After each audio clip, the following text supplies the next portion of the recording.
PM आवास पहुंचे तीनों सेना प्रमुख। पीएम मोदी से मिलने पहुंचे तीनों सेना प्रमुख। ये इस वक्त की बहुत बड़ी खबर है और बड़ी खबर आपको बता दें, प्रधानमंत्री आवास पर इस वक्त तीनों सेना प्रमुख मौजूद हैं और पीएम मोदी से वो मीटिंग कर रहे हैं। तीनों सेना प्रमुख मिल रहे हैं इस वक्त पीएम मोदी से। सीडीएस अनिल चौहान भी मौजूद हैं और अब से थोड़ी देर पहले सीडीएस की मीटिंग रक्षा मंत्री राजनाथ सिंह से भी हुई थी और उसके बाद अब प्रधानमंत्री मोदी से तीनों सेना के प्रमुख मिले हैं। सीडीएस अनिल चौहान भी इस बैठक में मौजूद हैं। तो ये उच्च स्तरीय बैठक इस वक्त प्रधानमंत्री आवास पर चल रही है, जहां पर तीनों सेना प्रमुख और सीडीएस अनिल चौहान इस बैठक में शामिल हैं। लगातार भारत और पाकिस्तान के बीच जो हालात है वो तनावपूर्ण होते जा रहे हैं। चीन से लेकर अमेरिका दोनों को ही संयम और तनाव को कम करने की अपील कर रहा है और इस बीच पाकिस्तान की तरफ से पठानकोट एयरबेस पर एक बार फिर से हवाई हमले की कोशिश हुई है, जिसे हमारी सेना ने फिर से मार गिराया है। लेकिन एक साथ बताया जा रहा है कि 26 जगहों पर निशाना पाकिस्तान ने साधा है।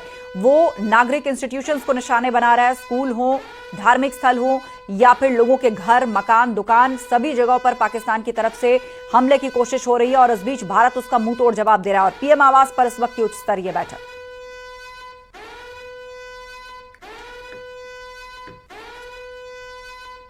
और इस बीच अपडेट ये आ रही है कि रक्षा मंत्री राजनाथ सिंह भी इस बैठक में पहुंच चुके हैं।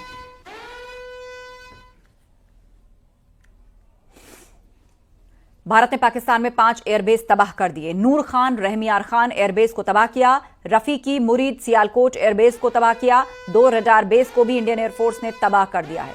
यह बहुत बड़ी खबर इस वक्त आ रही है। भारत ने पाकिस्तान के 5 एयरबेस तबाह कर दिए हैं, जिनमें नूर खान, रहमियार खान एयरबेस को बर्बाद कर दिया गया। रफीकी, मुरीद, सियालकोट एयरबेस को तबाह कर दिया गया। 2 रडार बेस को भी आईएएफ ने तबाह कर दिया। तो हिंदुस्तानी जवाब है ये पाकिस्तान को। पाकिस्तान के 5 एयरबेस भारतीय एयरफोर्स ने तबाह कर दिए। रावलपिंडी, शोरकोट, चकलाला, सियालकोट ये एयरफोर्स बेस पाकिस्तान के नूर खान, रहमियार खान, रफीकी, मुरीद, सियालकोट एयरबेस को तबाह कर दिया और 2 रडार सिस्टम को भी तबाह कर दिया भारतीय सेना ने।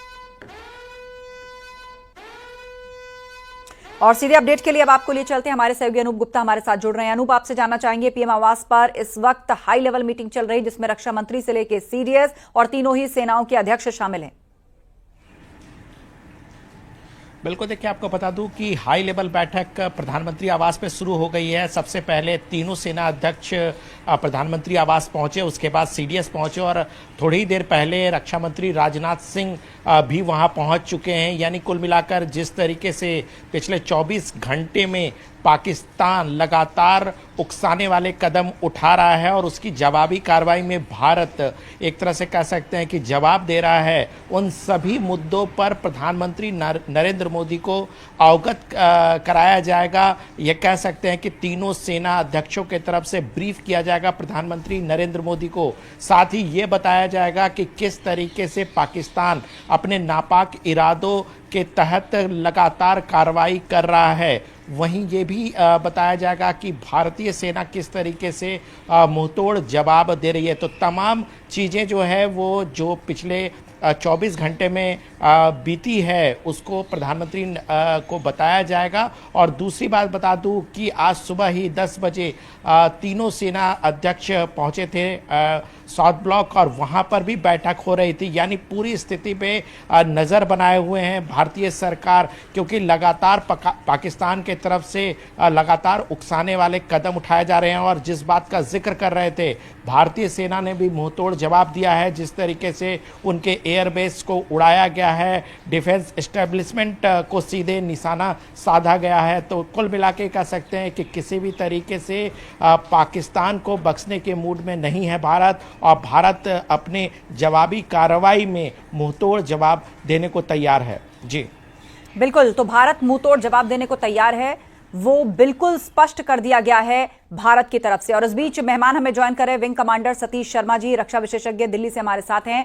सर, आपसे जानना चाहेंगे कि इस वक्त के जो हालात हैं, पाकिस्तान की तरफ से आप देखिए मिसाइल फायर कर दी गई, भारतीय सेना ने उसको हवा में ही मार गिराया, लेकिन अब भी खबर आ रही कि पठानकोट एयरबेस के आसपास एक साथ 20-25 जगहों पर टारगेट करने की कोशिश पाकिस्तान की तरफ से हुई है। यानी वहां से हमले रुक नहीं रहे हैं और पाकिस्तान की तरफ से विदेश मंत्री कह रहे हैं कि अब गेंद भारत के पाले में है।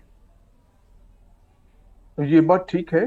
जहां तक पाकिस्तान का सवाल है वो चारों तरफ से टूटा हुआ राष्ट्र है, बल्कि मैं उसको राष्ट्र क्या कहूंगा, it's a group of some factions. तो इसलिए सबसे बड़ी बात यह है कि पाकिस्तान में एकता नहीं है, वो वहां से क्रिपल्ड है, पाकिस्तान की इकोनॉमी खत्म है, वो वहां पर एक बहुत ज्यादा ऋणी और मैं कहूंगा कि पिछड़ा हुआ राष्ट्र है, उसका कोई डेवलपमेंट नहीं है।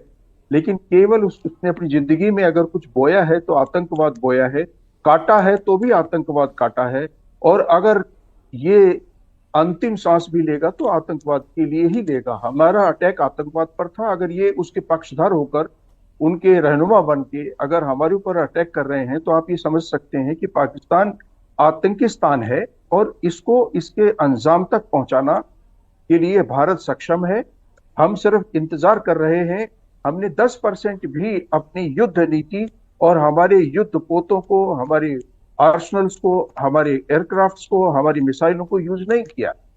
लेकिन पाकिस्तान उधार की ली हुई ड्रोन्स को हम पर छोड़ रहा है, तुर्की से जो उसने लिया हुआ है। कुछ उसके जहाज थे, फाइटर्स जो इन्होंने चाइना से लिए थे, हमने उनको उड़ा दिया। तो अभी हमारी पोजीशन जो है वो पूरी अंडर कंट्रोल है, हमारी एयर सुपीरियरिटी पाकिस्तान के ऊपर है। लेकिन पाकिस्तान अब इसको फुल फ्लैश युद्ध की तरफ ले जाना चाह रहा है, क्योंकि मरता क्या नहीं करते वाली कंडीशन में है, और वो शायद उनके कुछ गुड सेंस प्रिवेल्स, कई उनको थोड़ी सद्बुद्धि आ जाए तो कुछ कह नहीं सकते। लेकिन वो कहावत है ना कि जाको राम दारण दुख दे ही ताकि मति पहले हर ले ही, ये इनकी बुद्धि भ्रष्ट हो चुकी है, और ये राष्ट्र के रूप में इनको बोलना ठीक नहीं है। ये आतंकी हैं, और कुछ समय तक मुझे विचार समझ में नहीं आ रहा है कि ऐसा मौका हिंदुस्तान को बार बार मिलेगा नहीं, इनका परमानेंट खात्मा कर देना चाहिए। जी, और इस वक्त एक बड़ी ब्रेकिंग आपको बता दें, अपने ही देश में अलग थलग पड़े पाकिस्तानी पीएम शहबाज शरीफ। ये बड़ी खबर आ रही है। पाकिस्तान में विपक्ष के सामने गिड़गिड़ाए पीएम शहबाज। पाक पीएम ने सभी से एकजुट रहने की गुहार लगाई। सर्वदलीय बैठक में नहीं पहुंची पीटीआई तो खुद फोन किया। कल इमरान के सांसद ने शहबाज को बुजदिल कहा था और उनकी तुलना गीदड़ से की थी। तो इस वक्त की बड़ी खबर, पॉलिटिकली भी वहां हालात ठीक नहीं है। पाकिस्तानी पीएम शहबाज शरीफ की हालत खराब है। वो विपक्ष के सामने गिड़गिड़ाते नजर आ रहे हैं और उनसे एकजुट रहने की अपील की है। पीटीआई का कोई सांसद इस सर्वदलीय बैठक में नहीं पहुंचा था और उसके लिए शहबाज शरीफ ने खुद फोन किया। कल इमरान के सांसद ने उनको बुजदिल कहा था, उनकी तुलना गीदड़ से की थी। पाकिस्तान में विपक्ष के सामने गिड़गिड़ाए हैं PM Shahbaz. Wing commander Satish Sharma ji जुड़े हुए हमारे साथ। सर, पाकिस्तान की परिस्थिति को कैसा आंका जाए? एक तरफ तो उनकी सेना जो है या जो सैन्य कार्रवाई है वो बहुत ही एग्रेसिव तरीके से आगे बढ़ रही है, और दूसरी तरफ पॉलिटिकली हालत खराब है। तो किसी देश की अगर ये परिस्थिति हो जाए तो वो भी अपने आप में खतरनाक है। देखिए, पाकिस्तान के अंदर डिक्टेटरशिप रही है और वो मिलिट्री रूलर्स की रही है, जिया-उल-हक के समय से भी। बीच में आपने मुशर्रफ को देखा था, तो मुनीर उन्हीं कदमों पे चल रहा है। लेकिन पॉइंट ये है कि जो बेस पॉलिटिकल पार्टी, जिसको आप एक्चुअल में पॉलिटिकल पार्टी कह सकते हो, मेजोरिटी जो पाकिस्तान में थी, और उसके सरगना को, इमरान खान को तो आपने जेल में डाल रखा है, और उसके खिलाफ आपने सारे युद्ध क्षेत्र खोल रखे हैं। आर्मी उनको मार रही है, उनके प्रोसेशन पर अटैक कर रही है। तो आप ये समझिए, बलूच उनसे पहले ही से ही बलूचियों के साथ जो अत्याचार आर्मी ने किया हुआ है। तो पाकिस्तान डायरेक्टली और इनडायरेक्टली आर्मी से ही रूल्ड है, और आर्मी जो है आतंकवादियों से रूल्ड है। तो आप ये समझिए कि पाकिस्तान के अंदर कोई भी पॉपुलर गवर्नमेंट नहीं है। जो पॉपुलर गवर्नमेंट जिसको डिसीजन लेना चाहिए, जनता का जो प्रतिनिधि है, वो तो जेल में पड़ा है।